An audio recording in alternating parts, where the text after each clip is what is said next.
Hola a todos, bienvenidos de nuevo a estas actividades del canal del Externado de Medicina Interna del Hospital Roosevelt, Facultad de Medicina de la USAC. Vamos a conversar hoy sobre un tema, pues también muy importante, relacionado con algo que hacemos muy frecuentemente, y esto lo hacemos todos. O sea, todos los médicos y personas, incluso no médicas, utilizan antibióticos. En este caso nos vamos a referir específicamente al uso de los mismos en ambientes hospitalarios. Así que vamos a utilizar como base una revisión de la prescripción de antibióticos que vamos a dejar en el enlace colgado aquí en la cajita de descripción del video para que lo puedan revisar con más detenimiento. Pero el tema es que pues, existen una serie de conceptos erróneos o mitos frecuentes, comunes, sobre el uso de estos medicamentos en el hospital, así que vamos a iniciar. Primero hay que decir que los antibióticos son de los medicamentos que se utilizan con más frecuencia en todos los entornos hospitalarios y probablemente también en los no hospitalarios. De manera que más de la mitad de los pacientes que están hospitalizados están recibiendo antibióticos en algún momento durante su estancia. Más de la mitad también de las prescripciones de antimicrobianos no son adecuadas o son subóptimas, o sea, no se recetaron bien. Si la indicación era correcta, no se indicaron de manera correcta. Y esto contribuye a efectos secundarios, a efectos adversos, tanto para el paciente como pues para la comunidad en general. Mito número 1. Los antibióticos de amplio espectro son más efectivos. Esto realmente no es cierto, no siempre es así. El tener un antibiótico que tenga un espectro mayor no necesariamente quiere decir que tenga más potencia para un germen específico. De forma que los antibióticos de amplio espectro que cubren más patógenos no necesariamente son más potentes en casos de bacterias específicas. Un ejemplo común o importante es los casos de pacientes que tienen bacteriemia por Staphylococcus aureus. En este caso, si el Staphylococcus aureus es sensible a meticilina, los agentes antimicrobianos de espectro reducido como la oxacilina y la cefazolina generalmente se van a relacionar con menor mortalidad que los antibióticos de más amplio espectro. Otro aspecto importante en este caso es la capacidad que tenga el antibiótico de penetrar al tejido. La capacidad de un antibiótico, pues, para hacer esta situación y alcanzar el sitio de infección es muy importante. En este caso, como ejemplo, vamos a mencionar a la ceftriaxona, la cual es más eficaz que la piperacilina tazobactam para casos de pacientes con meningitis por Streptococcus pneumoniae, porque penetra mejor a la barrera hematoencefálica, con todo y lo que implica penetrar esa barrera que ya de por sí es difícil. Segundo y tercer mito. En estos casos, la concentración inhibitoria mínima y el efecto bactericida. Una concentración inhibitoria mínima, en este caso CIM, más baja, no necesariamente significa mayor eficacia.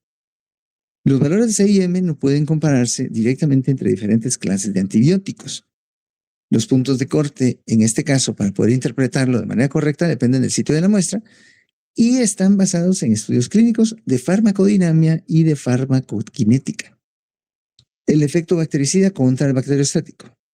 En el caso de la literatura actual, no se han identificado diferencias importantes en los resultados clínicos entre medicamentos que son más bacteriostáticos o más bactericidas para una diversidad de infecciones.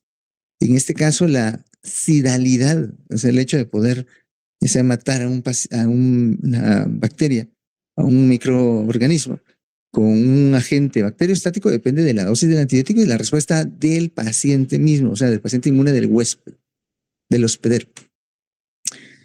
Cuarto mito, los antibióticos intravenosos son superiores a los orales.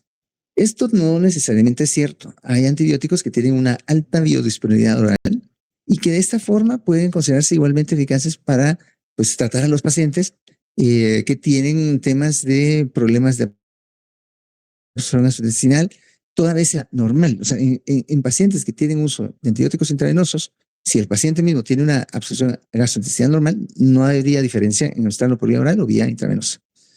También el hecho de que los pacientes puedan tener una especie de transición temprana, la literatura contemporánea confirma que el uso de los tratamientos orales para casos muy selectos de osteomelitis, de endocarditis infecciosa y bacteriemia pueden, en este caso, ser efectivos si se pueden lograr dosis óptimas para que alcancen pues, niveles adecuados a nivel sérico.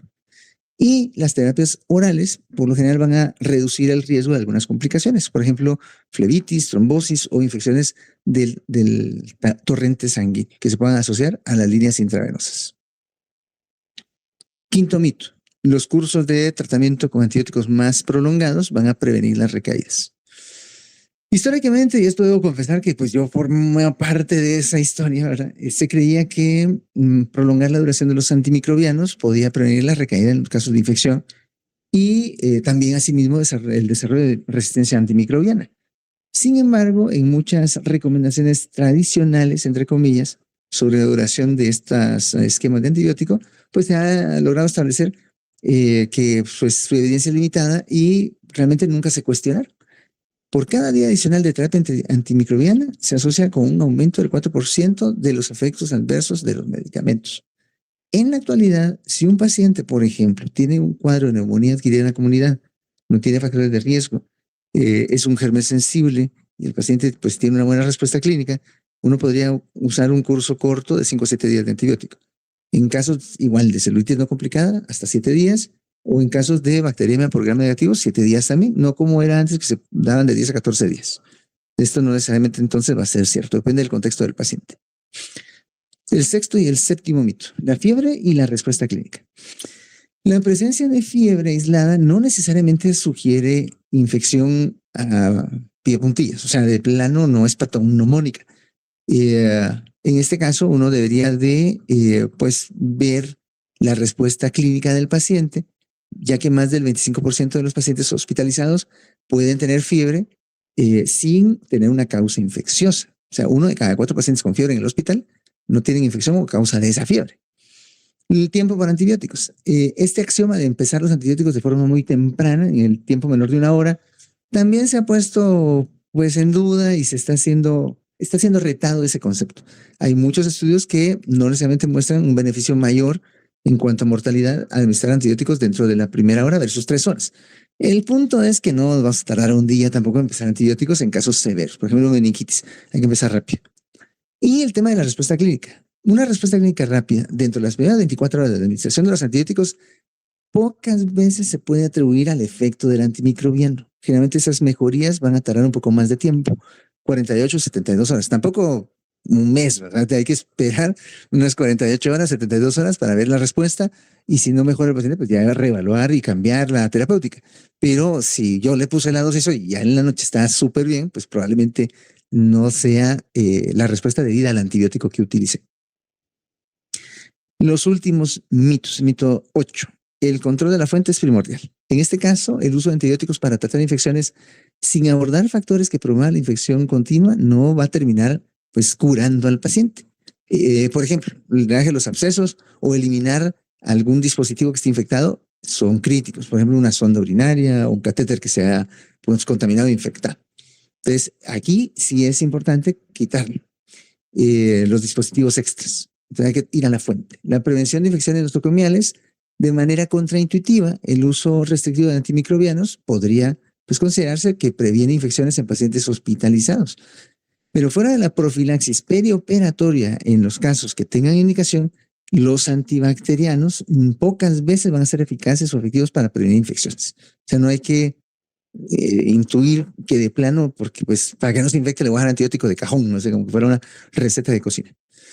Y el uso de antimicrobianos también desde el punto de vista ecológico y el desarrollo posterior de resistencia impactan en un ecosistema que ya de por sí está sobrecargado.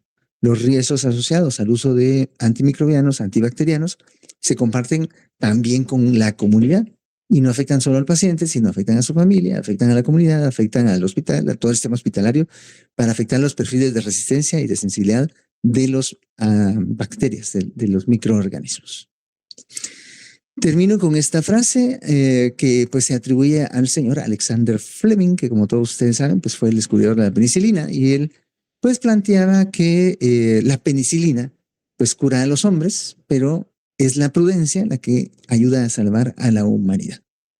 La lucha contra los mitos sobre el uso de antibióticos es tan crucial, tan importante como su uso responsable. Y por eso los exhorto a que cuando ustedes van a indicar un antibiótico, revisen que el antibiótico sea adecuado para el paciente, que tenga una indicación correcta y cuando lo van a utilizar, utilicen las dosis adecuadas durante el tiempo adecuado.